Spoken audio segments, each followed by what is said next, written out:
여러분 안녕하십니까? 헬로티비 뉴스입니다. 성병관리소 철거 예산이 결국 동두천시의회 본회의를 통과했습니다. 본회의를 앞두고 시의회 앞에서는 찬성과 반대 측 간 충돌이 일었는데요. 성병관리소 철거를 두고 지역사회 갈등이 깊어지고 있습니다. 이재필 기자의 보도입니다. 동두천시 의회의 앞으로 현수막과 손팻말을 든 사람들이 몰려듭니다. 동두천시 의회의 성병관리소 철거 예산 의결을 앞두고 철거를 반대하는 시민단체와 철거를 찬성하는 시민들이 서로의 주장을 내세우며 뒤섞인 겁니다.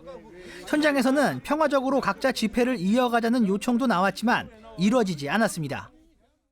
어떻게 대화하지 말라 합니까? 대화를 해서 풀어야죠. 네? 아니 본래 좀 집회하십시오. 우리는 우리의 집회를 진행하겠습니다. 왜 남의 동네 와서 그래? 남의 동네 우리 동네입니다. 결국 시민사회단체가 한 발 물러서면서 갈등은 일단락됐습니다. 이런 가운데 동두천시 의회는 예상했던 대로 성병관리소 철거 예산이 담긴 동두천시의 추가 경정 예산안을 의결했습니다. 이가 없으므로 의사일정 제1항 2024년도 제2의 추가 경정 예산안은 수정 의결되었음을 선포합니다. 예산이 통과되면서 성병관리소 철거는 이제 코앞으로 다가왔습니다. 동두천시는 오는 10월 중 성병관리소 철거에 나설 것으로 알려졌습니다. 시민단체는 철거 시 몸으로 막는 등 물리적 대응에 나선다는 방침. 이미 성병관리소 앞에 집회 신고도 한 상태입니다. 하지만 철거를 찬성하는 주민들의 반발도 거세 성병관리소를 둘러싼 지역사회의 갈등의 골은 더욱 깊어질 것으로 예상됩니다. 헬로티비 뉴스 이재필입니다. 양주 시민단체들이 시의회 파행 사태를 규탄하며 정상화를 촉구했습니다. YMCA 의정지기단은 5일 보도자료를 내고 양 정당이 후반기 의장을 선출하지 못하고 줄다리기 하는 모습에 시민들이 분노하고 있다며 시민을 위한 의회가 되고자 한다면 즉각 의사일정을 재개하라고 강조했습니다. 시민단체는 지난달 30일 양당 원내대표와 함께 만났지만 서로 소통하지 않는 모습에 참담한 심정이었다고 밝혔는데요. 거듭된 촉구에도 계속 파행으로 일관한다면 양주 시민으로서의 모든 수단을 동원해 그 책임을 묻고 대응할 것이라고 덧붙였습니다.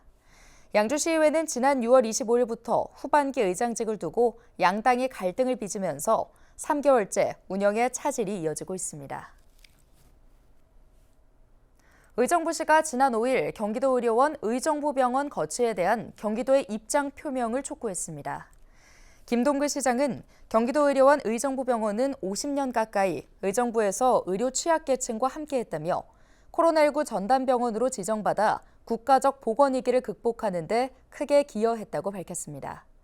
이어 김 시장은 의정부는 의료 취약계층 비율과 고령 인구의 비율이 높고 지속적으로 증가하는 추세로 지역 내 공공의료의 역할은 더욱 중요해질 것이라며 의정부 병원 존치의 필요성을 주장했습니다. 특히 김 시장은 의정부병원은 최근 1호선이 연천까지 연장되면서 경기 북부 의료 취약지 시민들의 접근성이 더욱 높아져 존치 필요성은 부연할 필요가 없다고 강조했습니다. 추석을 앞두고 벌초하시는 분들 많으실 텐데요. 벌쏘임 사고가 늘고 있습니다. 이맘때쯤이면 벌들의 활동이 가장 왕성하고 공격성과 독성이 강하다고 하는데요. 사망사고로 이어질 수 있는 만큼 각별히 주의하셔야겠습니다. 이하영 기자가 보도합니다. 지난 4일 경북 예천에서 벌초를 하던 50대 남성이 말벌에 쏘여 쓰러졌습니다. 인근 병원으로 옮겨졌지만 결국 숨졌습니다. 매년 평균 6천 건 이상 발생하는 벌쏘임 사고.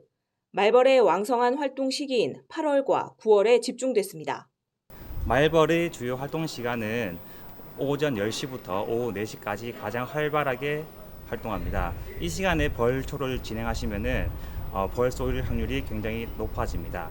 이 시간대에 특히 사고가 50% 많이 발생하는 걸로 통계가 나타났습니다. 벌쏘임 사고를 예방하려면 벌을 유인할 수 있는 향이 진한 향수와 화장품은 피하고 벌집을 건드렸을 때는 벌집 주변에서 신속하게 최대한 먼 곳으로 피해야 안전합니다. 벌은 어두운 계통의 옷에 더 큰 공격성을 보이기 때문에 흰색 계열의 옷을 입는 것이 좋고 긴 소매와 바지, 장갑, 모자, 얼굴을 보호할 수 있는 장구는 필수적입니다. 벌에 쏘였을 때는 신속하게 벌침을 제거하고 상처 부위를 얼음찜질로 붓기를 가라앉히는 것이 좋습니다. 개인별로 증상이 다르게 나타나지만 벌독 알레르기가 있는 사람은 1시간 이내에 사망에 이를 수도 있어 주의가 필요합니다. 네, 벌 쏘임 후에는 알레르기 반응이 있는지 주의 깊게 관찰하셔야 됩니다. 호흡곤란, 발진, 심한 경우에는 심정지 상태가 발생할 수 있습니다. 이 경우 즉시 119에 도움을 요청하시거나 바로 병원에 가셔서 치료를 받으셔야 됩니다. 사전에 항히스타민제를 구매하시거나 말벌 전용 퇴치제를 구비한 후 벌초를 하시는 것이 현명한 방법일 수도 있습니다.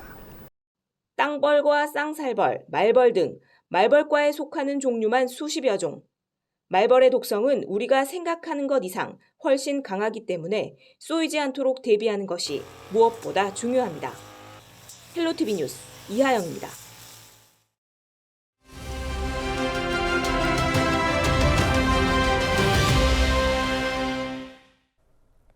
앞서 보신 것처럼 예방하는 것이 중요하지만 벌에 쏘였을 때 대처 방법도 중요하죠.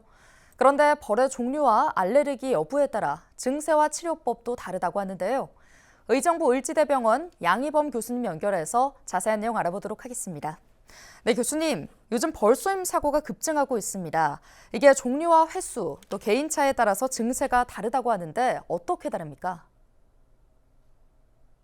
네. 벌은 꿀벌, 말벌, 땅벌 등 여러 종류의 벌들이 있습니다.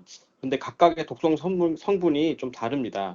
예를 들어서 말벌은 꿀벌보다 더 강한 독을 가지고 있어서 쏘였을 때 더 심각한 반응을 유발할 수 있습니다. 그리고 벌에게 한 번에 여러 번 쏘이게 되면은 독성 물질이 체내에 축적되어 일반적인 반응보다 훨씬 더 강한 통증이나 붓기, 염증 반응이 일어날 수 있습니다. 벌에 쏘였을 때 나타나는 반응과 강도는 개인마다 다르게 나타날 수 있는데 이는 주로 개인의 면역 체계나 과거 벌 쏘임 경험 그리고 벌의 종류에 따라 다를 수 있습니다. 벌독에 알레르기 반응이 있는 사람은 한 번 쏘였을 때도 심각한 전신 반응을 겪을 수 있고 이런 경우에는 아나필락시스라는 생명을 위협하는 증상이 나타날 수 있습니다. 네, 방금 벌독 알레르기라고 말씀해 주셨는데 이 벌에 쏘여보지 않으신 분들은 내가 이 알레르기를 갖고 있는지 잘 모르실 것 같습니다. 증상이 어떻게 됩니까? 이제 벌독 알레르기는 실제로 벌에 쏘여보기 전에는 자신이 알레르기 반응을 가지고 있는지 모를 가능성이 큽니다. 네, 일반적으로 이제 벌에 쏘였을 때 나타나는 증상은 일반적인 반응하고 알레르기 반응이 크게 다르는데요.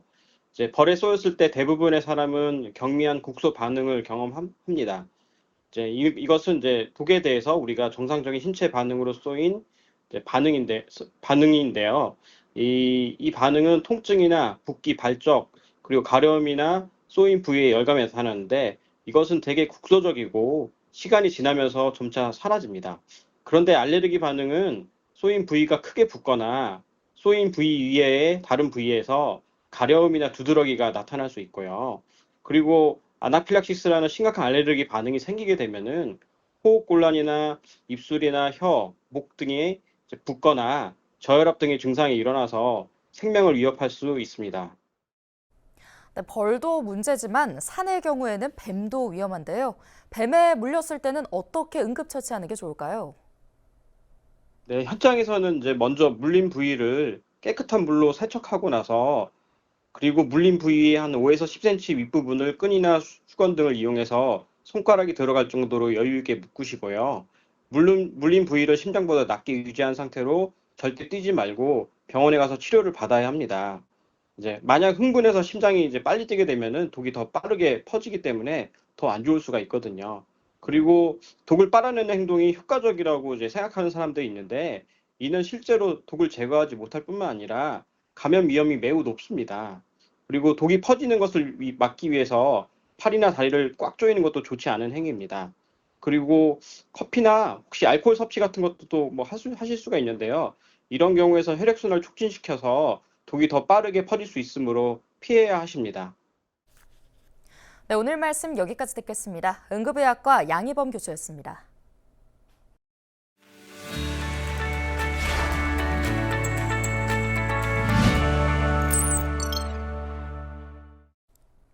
한 주간 우리 지역 국회의원들의 활동을 살펴보는 국회는 지금입니다. 국회에서 2023년도 회계연도 결산 심사가 진행 중인데요.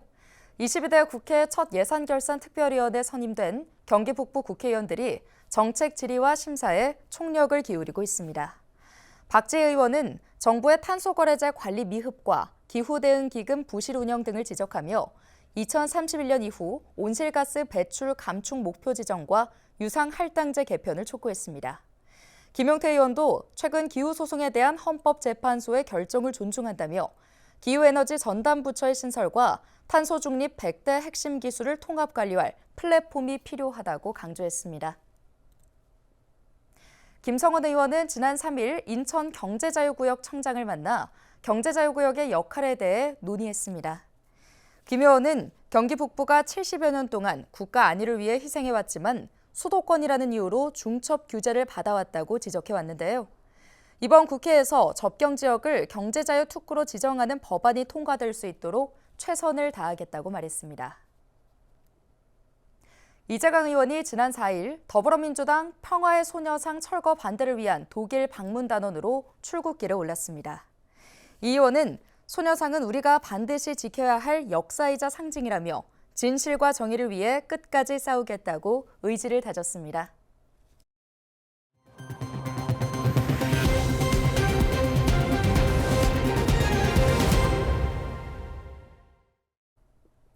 포천의 한 육군부대에서 불법 촬영을 당했다는 신고가 접수돼 경찰이 수사를 벌이고 있습니다. 경기 북부경찰청은 6일 지난달 포천에 있는 육군부대 A 상병이 인근 중대 B 중사가 화장실에서 자신을 불법 촬영했다며 군 당국에 신고했다고 밝혔는데요. 당시 A 상병은 용변을 보던 중 옆칸에서 B 중사가 자신을 촬영하는 휴대전화를 목격한 것으로 전해지고 있습니다. 해당 사건은 군 당국과 경기 북부경찰 형사기동대에서 조사 중이며 경찰은 피해자를 불러 정확한 사건 경위 등을 조사할 예정입니다. 추석 연휴 기간 경기도 의료원 포천병원과 포천우리병원 응급실이 24시간 운영합니다. 포천시는 11일부터 25일까지를 비상응급 대응주간으로 정하고 응급의료 상환관리와 의료체계 점검을 추진한다고 밝혔는데요. 국군 포천병원 응급실도 24시간 운영돼 일반 시민이 이용할 수 있고 강병원 응급실과 달빛 어린이병원 소아진료도 연휴 기간 운영됩니다. 기타 당직의료기관과 약국은 포천시 보건소 누리집에서 확인하거나 보건소에 직접 전화하면 안내받을 수 있습니다. 연천구는 오는 10월 31일까지 비무장지대 DMZ 평화의 길 테마 노선을 개방합니다. DMZ 평화의 길 테마 노선 프로그램은 두루누비 홈페이지와 모바일 앱을 통해 온라인 사전 예약으로 운영되며 1일 2회 진행되는데요. DMZ 평화의 길 테마 노선 연천 구간은 장남면 민통선 구역 내 무장공비 침투로에서 철책길을 따라 비룡 전망대 구간을 걷고 버스로 이동해 호로고루 전망을 관람하는 코스로 약 2시간 40분 정도 소요됩니다. 의정부시는 공공기관 조직 효율화를 위해 청소년재단 등 5개 산하기관을 개편합니다. 개편 대상은 청소년재단과 평생학습원, 상권활성화재단, 도시공사, 문화재단 등 5곳인데요.